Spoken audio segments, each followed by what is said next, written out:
Ah là là, le manque d'éducation financière, ça peut nous faire perdre tellement, mais tellement d'argent. Des erreurs d'argent, pour être cash, j'en ai fait plein. Une erreur que j'ai faite avec l'argent, c'est de croire que l'argent de ma boîte était mon argent. J'ai commencé à acheter des billets d'avion, voilà, des choses perso. Et une chose qu'on m'avait dit, c'était un mythe. On me disait, il faut que tu dépenses tout ton chiffre d'affaires, sinon tu vas devoir donner tout cet argent à l'État. Moi, je suis là, ok, il faut que je dépense. Donc, qu'est-ce que j'ai fait? J'ai pris une grosse voiture en leasing. J'ai pris une Nissan Qashqai dès la 2e année de mon entreprise. Donc, je pouvais mettre la voiture pour le nom de l'entreprise et je me suis dit, ça gonfle mes charges, comme ça, je ne paye pas d'impôts. Mais quelle folie! Je ne faisais même pas la différence entre mon argent et l'argent de la boîte. Et ça m'emmène dans mon erreur numéro 4. Quand j'avais fait un bon mois, je voulais en parler à des gens autour de moi. Oh, c'est trop bien, ce mois-ci, tu sais combien j'ai vendu, tu sais que... Et donc forcément, ces personnes-là, elles disent, oh, Tocine, ça va, elle a l'argent, donc Tocine, tu vas nous assurer, vas-y, viens, tu nous payes ça, tu nous payes ta. Si je m'étais tue, on m'aurait pas prise pour Rothschild à me demander de payer pour tout le monde tout le temps. Il y a certaines victoires qui doivent rester cachées le plus longtemps possible. Ce n'est pas parce que tu as gagné beaucoup que tout le monde va savoir que tu as gagné beaucoup. Au début, là, l'argent, là, c'est pour réinvestir, c'est pas pour dépenser.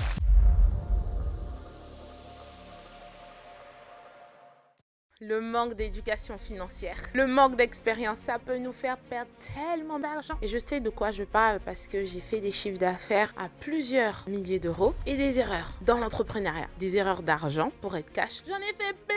Et là, je vais te parler des plus grosses pour que toi, solopreneur, porteur de projet, peut-être chef d'entreprise ou entrepreneur, tu puisses les éviter. T'es prêt? On va pas perdre du temps. On va rentrer direct dans le vif du sujet. Erreur numéro 1. Donc, comme vous savez, j'ai un centre de formation à l'anglais et j'ai des coachs qui travaillent pour moi. Donc, moi, je me focalise sur le chiffre d'affaires qui rentre, qui gonfle. Et donc, moi, je suis contente parce que je vois que le chiffre d'affaires augmente. Je fais, ouais, je gagne plus d'argent. Dans ma tête, je sais, mais je ne sais pas que mes charges vont augmenter. Parce que plus tu grandis, plus tu prends les coachs. Donc, l'argent qui venait directement à toi, faut que ça passe par le coach. Plus tes charges sociales augmentent, les impôts augmentent, plus tu dois mettre en place des systèmes d'automatisation, acheter d'autres logiciels pour pouvoir gérer cette croissance-là. Et après, je comprenais pas, mais comment ça se fait que je suis toujours à découvert, ou enfin, je suis encore plus à découvert maintenant qu'avant. Je confondais chiffre d'affaires et profit. Ce n'est pas la même chose. Et ce que j'ai fait aujourd'hui, quand j'ai pu bien calculer mon profit, par exemple, au sein de Yep, ma rentabilité vient du nombre de personnes par groupe. Donc, je ne fais pas de cours d'anglais, de groupe d'anglais, si je n'ai pas au moins 3 élèves. Parce que en deçà de 3 élèves, je ne suis pas rentable. Donc, je préfère rembourser les 2 autres que faire quand même le cours et travailler à perte. Et ça, c'est ce que j'ai appris à mes dépens. Parce qu'il y a beaucoup de personnes qui ont des clients, qui font des activités, mais qui sont en train de vendre à perte. Et ça, c'est pas question. Il faut que tu prennes le temps pour calculer ta rentabilité et ne pas confondre ton chiffre d'affaires et ton profit. Et ça m'emmène directement dans mon erreur numéro 2. Le fait de ne pas budgétiser. Je vais me concentrer sur combien d'argent va rentrer. Mais c'est très facile d'oublier les petites dépenses. Il ne faut pas oublier qu'un abonnement de 20 € ici, plus un autre abonnement de 20 € ici, et ça arrive très vite à 200 €. Et ça peut faire changer ta balance. Il faut que tu comprennes une chose. Tout ce que tu ne contrôles pas, tu vas le perdre. Si tu ne contrôles pas ton temps, en planifiant ton temps, en disant je vais faire ça de telle heure à telle heure, de telle heure à telle heure, tu vas dire oh, il est déjà 14 h, j'ai rien fait. Parce que tu n'as pas pris le contrôle de ton temps. Pareil, tu peux avoir beaucoup d'argent qui rentre et ça s'évapore. Pourquoi? Parce que tu n'as pas donné une mission à ton argent. Tu n'as pas budgétisé cet argent-là. Si tu sais bien gérer 100 €, tu sauras bien gérer 10 000 €. Pourquoi? Parce que c'est le même principe, il y a juste plus de zéro. Peu importe ce que tu gagnes, ce que ta boîte fait. Et même si tu n'es pas entrepreneur, travaille là où tu es à bien budgétiser. Et surtout quand tu es en période de difficulté financière. Là, c'est toutes les semaines que tu dois revoir ton budget. Très important. Et c'est pour ça qu'on voit les riches comme ouais, mais lui, il est peintre, c'est quoi? C'est que 5 €, c'est que 10 €. Quoi? C'est parce qu'il est comme ça qu'il est riche. Ça veut pas dire qu'il faut pas donner. Ça veut juste dire que tu donnes une mission à chacun de tes 1 €. Si tu respectes l'argent, l'argent va te respecter et lui-même, il va aimer être avec toi. Mais si tu ne le respectes pas, tu ne le traites pas bien, il va fuir loin de toi. Et bonjour les découverts. Ah, la troisième, j'ai un peu honte de le dire. Une erreur que j'ai faite avec l'argent, c'est de croire que l'argent de ma boîte était mon argent. Je pensais en salarié, quoi. Combien d'argent rentre, combien de produits de formation j'ai vendus, c'est mon argent. Donc, j'ai commencé à acheter des billets d'avion, des dépenses trop rapides. Et une chose chose qu'on m'avait dit, c'était un mythe. On me disait, il faut que tu dépenses tout ton chiffre d'affaires, sinon tu vas devoir donner tout cet argent à l'État. Et moi, je suis là, ok, faut que je dépense. Donc, qu'est-ce que j'ai fait? J'ai pris une Nissan Qashqai dès la 2e année de mon entreprise. Pourquoi? Parce que c'était du leasing, donc je pouvais mettre la voiture au nom de l'entreprise et je me suis dit, ça gonfle mes charges, comme ça, je paye pas d'impôts. Mais quelle folie! Une grosse voiture comme ça, c'est plus cher à entretenir, même si le leasing s'en occupait. C'est plus cher pour l'essence. Tu ne peux pas vraiment te garer à Paris, alors que moi, j'ai énormément de networking le soir à Paris, donc je préfère y aller en voiture. Tout ça juste parce que je veux réduire les impôts que je vais payer et je faisais même pas la différence entre mon argent et l'argent de la boîte. Aujourd'hui, j'ai séparé les deux. J'ai mon compte personnel à moi. À chaque fois qu'il y a un achat à faire, je réfléchis, c'est pour la boîte ou c'est pour moi. Et j'ai le budget pour chaque chose. Et ça m'a aidé grandement. Vous savez, aujourd'hui, je conduis quoi? Une petite Toyota Yaris. Mais je n'ai aucun problème pour partir dans Paris. Elle consomme rien. Les gens, ils sont là en train de se plaindre. L'essence, ça augmente. J'avoue, je le sens pas trop. Je n'ai aucun problème à me garer dans Paris. Parce que pour l'instant, c'est ce qu'il y a de plus optimal. Tu n'es pas là aussi pour faire le glorieux. Sois intelligent. Il y aura un temps pour tout. Et ne confonds pas l'argent de ta boîte avec ton argent. Les billets d'avion, les restos en pagaille que tu payes. Si tu es en contrôle d'URSSAF, tu peux fermer ta boîte. Donc, perdre tout ce que tu as bossé pour obtenir pendant toutes ces années-là, juste parce que tu as manqué de discipline et que tu as confondu les deux salaires. Non, c'est trop cher payé. Tu peux pas te permettre de faire ça. Crée ton compte perso. Sépare les deux. Fais des budgets. Ne dépense pas n'importe comment. Parfois, certaines dépenses peuvent attendre dans 3 mois, 4 mois. Et c'est ok. Aide la maîtrise. Ne laisse pas ton train de vie tuer ta boîte. Tuer ton progrès. Et ça m'emmène dans mon erreur numéro 4. Les gens me disent, toi Tocine, quand t'es fâchée, on sait, quand t'es contente, on sait. J'ai un certain niveau de transparence, donc quand j'avais fait un bon mois, je voulais en parler à des gens autour de moi. Oh, c'est trop bien, ce mois-ci, tu sais combien j'ai vendu, tu sais que... Et donc forcément, ces personnes-là, elles disent, oh Tocine, ça va, elle a l'argent, donc Tocine, tu vas nous assurer, vas-y, viens, tu nous payes ça, tu nous payes ta.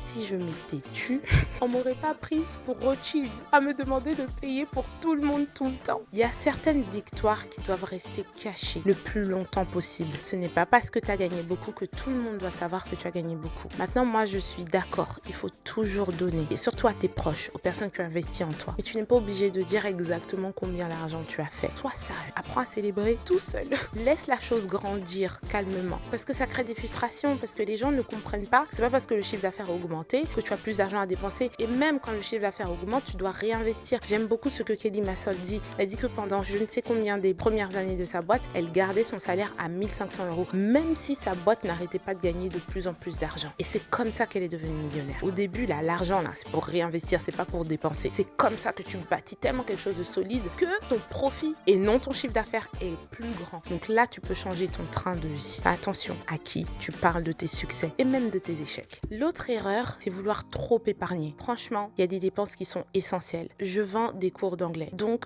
un coach d'un nouveau niveau, d'un niveau plus élevé, va forcément demander une rémunération plus élevée. Et vaut mieux un bon coach qui va tellement faire du bon travail que ton client va vouloir prendre encore plus d'heures d'anglais que de prendre un coach bas de gamme parce que tu te dis que ça augmente ton profit, mais il fait du mauvais travail, donc tu perds ton client ou le client il demande de rembourser ou il te fait une mauvaise pub. Pareillement, il y a des choses qu'en étant entrepreneur, on doit tout savoir. Un super bon avocat, un super bon comptable, je dirais même financier pour qu'il te donne des conseils. Oui, investis là, épargne là, fais attention à telle dépense, etc. C'est des choses essentielles.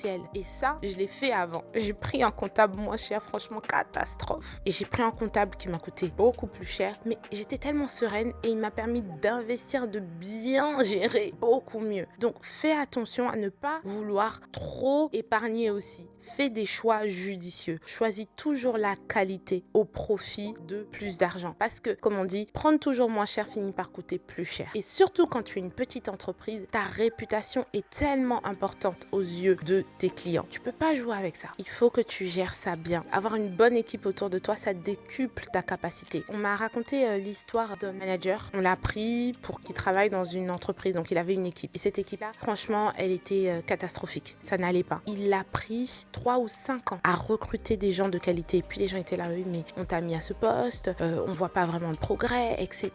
Et dès qu'il a eu son équipe, en un an, ils ont fait du x10. Le moins cher finit par coûter trop cher. Investir dans une équipe de qualité, ça fait toute la différence. Ta notoriété auprès des clients, ta capacité à augmenter ton chiffre d'affaires ou faire croître ta société de façon exponentielle en dépend. Et une autre chose qu'il faut faire attention, c'est aussi la trésorerie. Parfois, c'est très important de réinvestir dans ta boîte, mais sois sage. Il faut toujours que tu aies un peu de trésorerie parce qu'il y a des choses, des imprévus qui pourraient se passer où tu peux rater certaines opportunités juste parce que tu n'avais pas la trésor. Donc, très important. J'espère que cette vidéo te fait du bien. Si c'est le cas, je t'invite à t'abonner et dis-moi en commentaire laquelle de ces erreurs-là te parle le plus.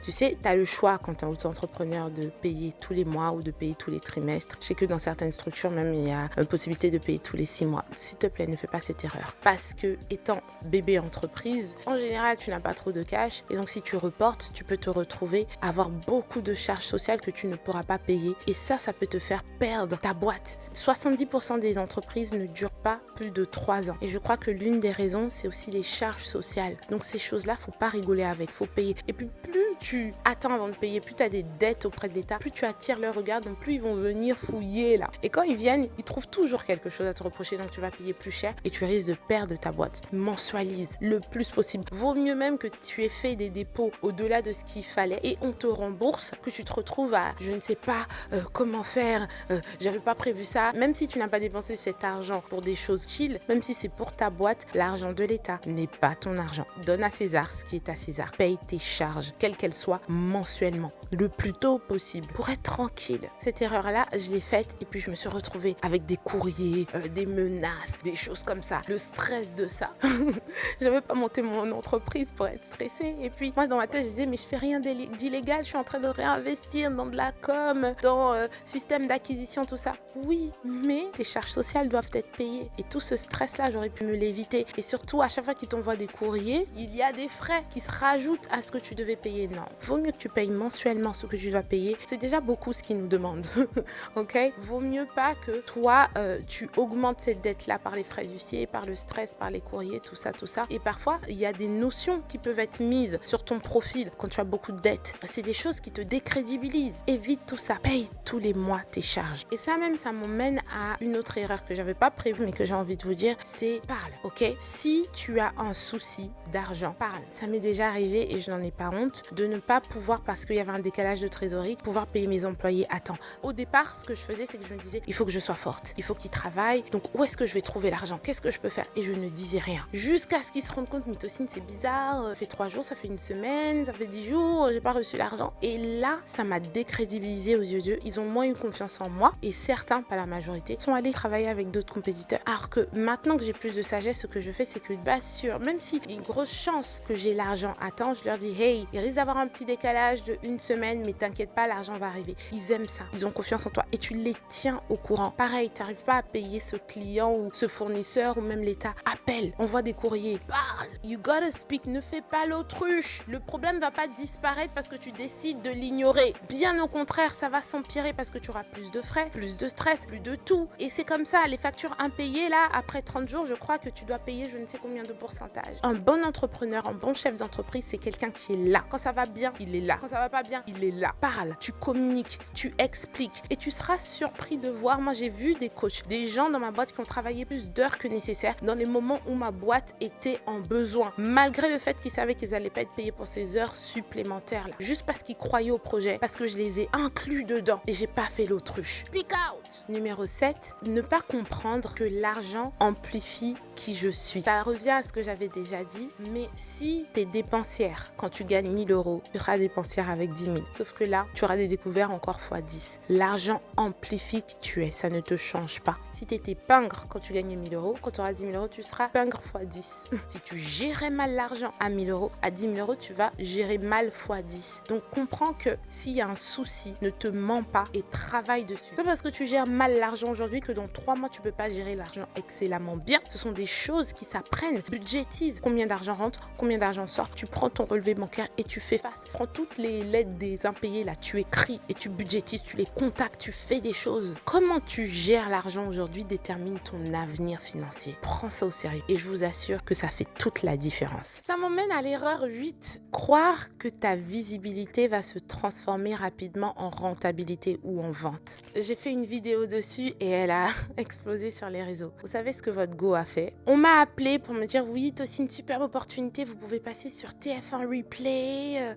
Je me suis levée, je me suis dit mais si je passe sur TF1, les clients que ça va me générer, la notoriété que ça va me générer, mais ma boîte elle va exploser. Je me suis levée, et j'ai payé. Vous savez ce qui s'est passé? J'ai eu à peine un client qui est sorti de là. Oh, ça m'a fait mal. Qu'est-ce que j'ai compris? Tu ne payes pas ta place auprès des grands. Aujourd'hui, ça ne veut pas dire que je ne passerai pas sur les médias, ça ne veut pas dire que je ne travaille pas ma visibilité, mais j'ai compris que c'est des choses qui se bâtissent. Ma réputation est bâtie par combien de clients contents j'ai pu avoir, par l'excellence de ma société, de comment j'ai fait grandir ma société. Je préfère passer sur TF1 parce que tout le monde parle de la qualité des formations de Yep que avoir payé pour qu'ils puissent faire une vidéo qui n'a pas de substance. Ça va sonner creux. Pas sur ces médias-là parce que tu es excellent, pas parce que tu as dû payer. Non, ça ne veut pas dire que tu ne fais pas de Google Ads ou ce genre de choses, mais ne crois pas que c'est ça qui va faire exploser ta boîte. Investis plus dans perfectionner tes process, ton produit, ta formation, ton équipe, faire grandir ta boîte. Et là, tu attireras l'attention. De toute façon, quand tu fais bien, on te connaît et on t'invite sur ces plateaux-là sans que tu aies à payer. Plus jamais je vais payer passer sur un gros média comme ça. Si on m'invite pour venir parler, oui. Réinvestir pour, par exemple, du Google Ads pour faire connaître mes offres ou autre, oui. Mais juste comme ça, là, une visibilité alors que j'étais que à 2 ans, 3 ans de ma boîte, never again. La visibilité ne va jamais remplacer la qualité de ton service. La qualité de ton service t'ouvrira de plus grandes portes et encore plus solides. Parce que même, imaginons, ton service, ta boîte, elle est un peu bancale. Tu fais ça de pub et il y a tous ces clients-là qui viennent et ils payent. T'imagines la mauvaise réputation que tu auras parce que tu n'as pas bien ficelé les choses. Donc, tu as investi dans ta propre chute. Now, work on your quality. Invest in your quality. Investis aussi dans de la pub, mais de façon mesurée. Sois vrai avec toi-même. Moi, c'est ce que je fais. Est-ce que je suis prête à gérer un tel niveau de client? Si c'est pas le cas, ok, what can I do? Qu'est-ce que je dois faire pour arriver à ce niveau-là? Au lieu de me dire, ouais, me mentir, ouais, je peux. Et puis on me donne ça et je rate et je me détruis. Be careful. L'autre erreur, c'est une erreur que je vois souvent les gens faire. Ouais, ça y est, je vais me lancer à ma boîte. J'ai pas assez de temps avec mon CDI pour bosser dans ma boîte, donc ils lâchent leur source de revenus stable. No! Le stress de ça. Moi, quand j'ai lancé Yep, j'étais déjà auto-entrepreneur. Mais auto-entrepreneur qui travaillait beaucoup pour des écoles. Donc ça s'apparente à du salariat. Pourquoi? Parce que j'ai l'emploi du temps sur toute l'année. Je sais combien d'argent je vais le faire. Que les élèves viennent au cours ou pas, je serai payée. Et moi, j'ai décidé de lancer Yep. Donc, au lieu de renouveler quand même mes contrats et de jongler entre les deux, j'ai arrêté ces contrats-là et je me suis dit, je me lance à fond sur Yep parce que sinon, j'aurai pas le temps. Et Yep va grandir et comme ça, je me mets la pression. Ah, les galères financières que ça a engendré. Parce que Yep a grandi, mais Yep a grandi beaucoup moins vite que ce que je ne pensais. Donc, quand tu es quelqu'un qui gagne du 4 000, 5 000 et que finalement, avec ce que tu vends avec Yep, il y a 1 200 qui rentrent et que tu as vidé tes épargnes pour pouvoir créer Yep, crois-moi, c'est dur. C'est stressant. Tu ne parles même pas à tes clients de la même façon parce que tu es là, il faut que quelqu'un paye, il faut que j'ai l'argent, il faut que... Et ça a rendu même mon activité désagréable en cette période. Si c'était à refaire, voilà ce que je ferais. Je me dirais, Tocine, tu veux que cette boîte fonctionne? Très bien. Et tu auras moins d'heures pour dormir. Tu auras moins de temps le week-end. Mais tu ne lâches pas ta source de revenus. Garde ces stabilités financières-là. Et tu ne lâches ta source de stabilité de revenus que quand ce que tu gagnes dans ton activité professionnelle, ton entreprise est au moins plus ou moins égal à cet argent. Quand tu as eu ça pendant 1, 2, 3 mois, là, t'es OK. Je peux give up on this et me concentrer sur ça parce que c'est solide. Sinon, le stress de ça. Et c'est ce qui se passe pour beaucoup d'entrepreneurs. Ils se lancent là et puis ils ont plus de revenus. Et puis là, ça tient pas parce que ça grandit, mais ça grandit lentement. Ils ferment et ils retournent au salariat et ils disent, ça a jamais été pour moi. C'est pas pour moi, c'est trop compliqué. Non, c'est pas que c'est pas pour toi, c'est que tu n'as pas fait preuve de sagesse dans ta gestion. Et ça m'emmène même à l'erreur 10, c'est me lancer trop vite dans de nouveaux projets. C'est comme une maman, elle vient d'accoucher parce que ton entreprise, c'est ton bébé, tu tu l'as portée, etc. et tu l'as fait voir le jour et directement, elle va avoir un deuxième enfant ou elle veut adopter un autre enfant ou finit déjà d'allaiter cet enfant qui devienne un peu autonome et là, tu peux enfanter un autre enfant. Et moi, c'est ce que j'ai fait, c'est que Yep a commencé à avancer, on était à 1 an et quelques et j'ai eu la possibilité de travailler avec un partenaire. Il m'a dit voilà, viens, on va lancer telle boîte, c'est international, tu vas faire du profit, tout ça, tout ça. Et donc, j'ai investi des milliers d'euros dans cette nouvelle boîte-là alors que ma boîte était en train de grandir. Non seulement, de l'autre côté, j'ai perdu tout cet argent parce que cette personne, je ne la connaissais pas assez. Ça, c'est une très grosse leçon. Il faut que tu comprennes que quand tu montes une boîte avec quelqu'un, c'est comme si tu es en train d'avoir un enfant avec cette personne-là. Tu auras un enfant avec n'importe qui, avec quelqu'un que tu connais depuis seulement quelques mois. Ça, c'est l'erreur que j'ai faite. Il faut comprendre que quand tu es en entreprise avec quelqu'un, tu enfantes un enfant avec cette personne. Si tu ne la connais pas bien, si tu n'es pas sûr, n'y va pas. Numéro 1 et numéro 2, j'ai mon bébé Yep, me génère de l'argent qui est ma source de revenus, qui me prend déjà beaucoup de temps. Rajouter encore un autre projet en me disant ouais, je peux tout faire, je veux pas rester à là, c'est détruire les deux au fait. Et c'est ce qui s'est passé. Heureusement, quand j'ai vu que là-bas, là, c'était en train de se gâter, je me suis remise, concentrée sur Yep. Et on n'a pas trop senti le décalage à Yep, juste les épargnes, l'argent que j'ai perdu. Mais je me suis dit plus jamais au fait. Est-ce que je vais rester que à ne gérer que Yep? Non. La preuve, aujourd'hui, j'ai 3 structures. Mais j'ai attendu le bon moment pour le faire. Là, je vais en ouvrir une 4e. Mais juste au bon moment. Il y a des choses à solidifier. Quand le bébé est assez autonome, là, tu peux en faire un autre. Be careful. Parce que sinon, catastrophe financière. Et la dernière erreur que je voulais partager avec vous aujourd'hui, c'est croire que ma plus grosse ressource était l'argent au lieu du temps. J'avais un peu de mal à un moment donné à déléguer parce que je me disais, les gens, ils payent pour moi. Et c'est vrai que je me suis positionnée comme l'image de ma marque. Les gens qui viennent à Yep, ils s'attendent à avoir des cours avec Tocine. Et donc, j'avais du mal à déléguer. Et donc, je donnais les cours. Il y a un moment, j'étais tout.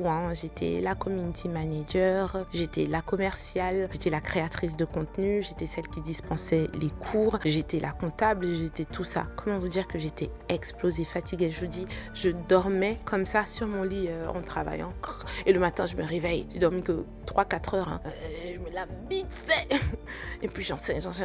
Ma santé en pâtissait. Ma famille était là. Mais tu nous saoules, tu parles que de Yep. Tu n'as le temps que pour rien. Donc ça détériorait mes relations. Donc forcément, ça agit négativement sur moi. Donc ma boîte qui était supposée être une bénédiction devenait un problème et une source comme un cancer qui était en train de me détruire au fait. J'ai compris que ma plus grande ressource n'est pas l'argent, mais mon temps. Et tout ce que je peux déléguer, je le ferai à partir du moment où j'en suis capable financièrement. Avoir une bonne assistante de direction, mais ça démultipliait ce que je pouvais faire. Avoir un superbe responsable pédagogique, mais c'est trop bien. J'ai pas besoin d'être tout le temps là à vérifier si le cours a lieu ou former moi-même les coachs. J'ai créé le Trainer's Book, il l'enseigne. Donc, de toute façon, moi, je suis limitée à mes 24 heures. Mais imagine, j'ai 3 personnes, ça fait du 24 heures x 3. Et moi-même, je peux me concentrer sur ce que moi seule peux faire. C'est-à-dire travailler sur ma boîte et pas seulement dans ma boîte. Lui donner de la longueur, de la vision, les faire avancer, voir ce qu'il y a à perfectionner, faire vraiment grandir ma boîte et ne pas la faire stagner. N'oublie pas que ta plus grande ressource, c'est ton temps et non ton argent. Donc, investis cet argent-là pour gagner du temps et utiliser ce temps-là pour des choses qui vont permettre à ta boîte d'être plus rentable et scalée. J'espère que ça a été utile pour toi. Dis-moi dans ces points que je t'ai donnés aujourd'hui, lequel t'a parlé le plus. Et n'oublie pas de t'abonner et de partager cette vidéo. N'hésite vraiment pas à interagir avec moi sur Instagram, m'envoyer un message. Je serai ravie. Bientôt, je lancerai au bon moment mon coaching, mon académie pour aider les solopreneurs à devenir chefs d'entreprise comme moi. Parce que c'est un apprentissage de vie